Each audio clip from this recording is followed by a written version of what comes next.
Tom Trbojevic has fronted the media as the superstar fullback makes a move into the centres, and Manly desperately try to get their season back on track. Yeah, look, that's just all external noise to us.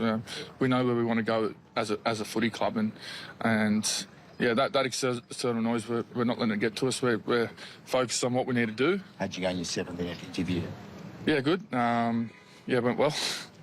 What did you have to say? What did you do? Oh, look, I'm not going to go into everything that was discussed. It's not a platform to do that. Tom, the decision for you to go to centre this week, was that one you made? Or? Oh, look, it's a decision that I think when you look at it, obviously, it had a lot of input from the coaches, but, you know, we've got someone like Leo there who's a very good fullback, and it'll be a different challenge for me, and, you know, one that I'm excited for. I know the coach has done studies on all that with you, and there wasn't that much difference in the physicality of it all. Is that right? Or? Oh, look, I don't really dive too deeply into those studies. You'd have to ask someone smarter than me to work that out, Danny. But the coach knows about it. Yeah, you have to ask him. I'm not 100%. I'm not going to stand here before you and act like I'm an expert in physical output when it comes to playing a different position. But all I know is I'm excited for this Friday night. That was a bit awkward there with Denny. Yes.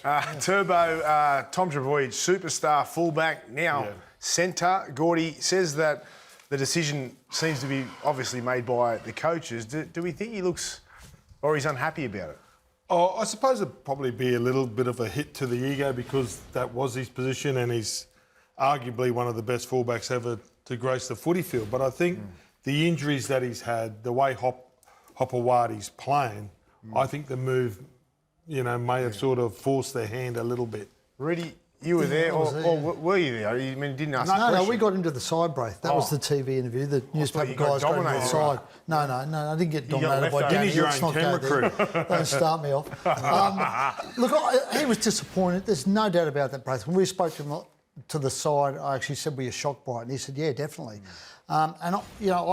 He's a great player who's made his name as a great fullback in this game, and I don't blame him for being... You'd be disappointed if he wasn't disappointed. Yes. In the fact he's been moved. And I don't think this is necessarily a permanent thing. I think this will be... The reason he's been moved is to get his confidence back, get some belief back in his body, and I think once he gets that, I think he'll be back at fullback. Was it in the media before he found out? I don't think so, Braith. I think he found out at that meeting he had those mid-season reviews they had on Monday last week, and I think he knew about it, he was informed about it, and then it came out after that. Oh. So, guys, I find this a bit disrespectful to the player. We're talking an all-time club legend.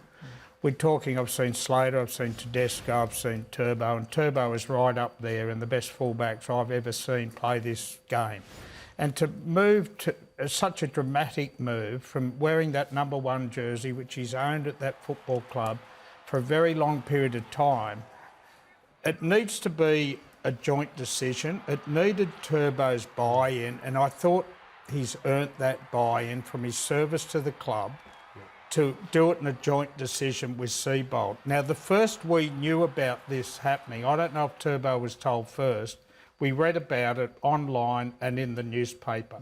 For such a big move, I think it's disrespectful to the player, Reedy. I'm not sure he's on board with this. Well, I don't think he's...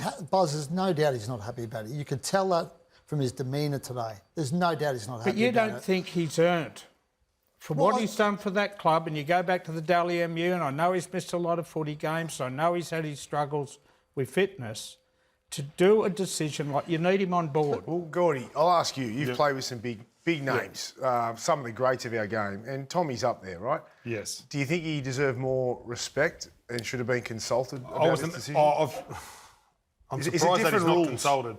No, you consult the best players. I got no doubt when Darren Lockyer moved from fullback to 5'8", right? He would have been asked, and and if he said no in the end, if he goes no, but sometimes you've got to put the team first. I think Tommy would have put the team first if they asked. But I'm surprised if they didn't go to him and say, listen, Tommy, we're thinking of moving you to the centres. What do you think?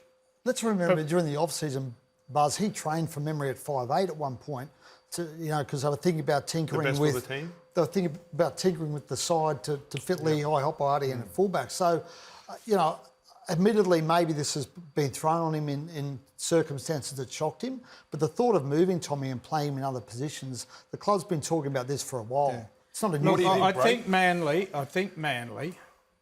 since the Cherry Evans announcement, have been playing like bastards. They've had 2 or 3 good games since then. The rest they've been terrible.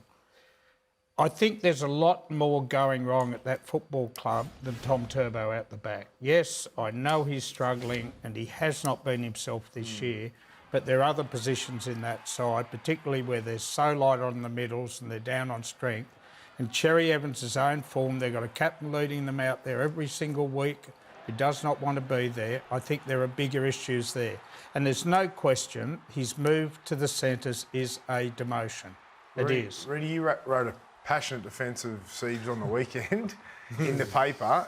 Is it the players? Change that photo too. Is it the coach? You tend to think it's the players that have the responsibility. Well, I think some of the players are going to wear some of the responsibility for the way the team's going. I mean, Buzz just said it then.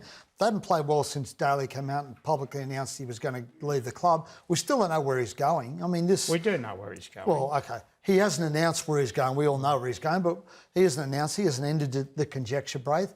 You know, and I think Tommy, by his own admission, has been down on form this year. I think Tommy's openly, and Jake's openly admitted that he's been down on form. So it's easy to point the finger at Seas, but that's your 3 highest paid players. They've been missing Taniela Paseka since about round 2 or something. He's one of their highest paid players as well. There are extenuating circumstances for the way this team's playing at the moment. But I mean, a big part of that is for a coach to get the best out of those That's players. true as well, Braith. I'm Consistency. not saying he should be. He's blameless. Yeah.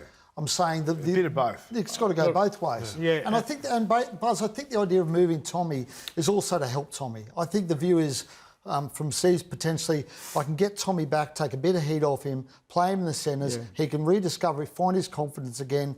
His body can rebuild itself. And when he's playing well, they will play him at fullback because Tony Mestrel said it today, Buzz. He's still their best fullback when he's at his best.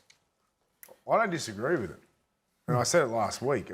Lehigh Hopewadi's playing very good. He's played his best at fullback. He's young. He is fit. He's only going to get better. Tom just seems to struggle with his fitness. Even at his best at the moment, he doesn't seem to be 100% fit. And that's been for quite a while now. Yes, if they didn't consult him about it, they should have, definitely. He's a club legend. But really, the actual decision, I don't think is a bad one. Do you guys actually think it's a bad move? I don't. Yeah, look, as I said, time will tell. You know, they've got 2 home games. They're winnable games. They've got South and they've got the West Tigers. So time will tell. So what happens on if the they next don't fortnight. beat them 2? If they don't beat them, those 2, Anthony Seibold's in big trouble. And I heard you on the show last week. You wanted to give him a bit more time, Siebes. Well, Mestrel said today he's our coach. He'll be our coach. You saw what Mestrel keeps changing because last week he said at this stage. He kept saying at this stage. And he's admitted today he said today that was a poor choice of words. And that Anthony Seibold will be their coach and is their coach and they're backing him. Okay, let's be honest quickly, but Buzz, they lose the next 2 against those 2 teams. Well, you know, you're going to he will finish the season, Braith. I can't believe they would get rid of him. They're not going to get rid of him after the next 2. Who are they going to put in? Like, who's going to be the coach? Okay, so what happens if... So you think he lasts the rest of the year? At least, yes. What if they fall off a cliff at the back end of the year? Well, then he's in all sorts. That's pretty obvious, I would have thought. He'll be gone next year, you think? Well, he's in trouble, yeah. I would have thought it's a long off-season for him, yes. See, on paper, and we all said at the start of the year, when they had that blazing start to the year, we all thought they were a top 4 roster.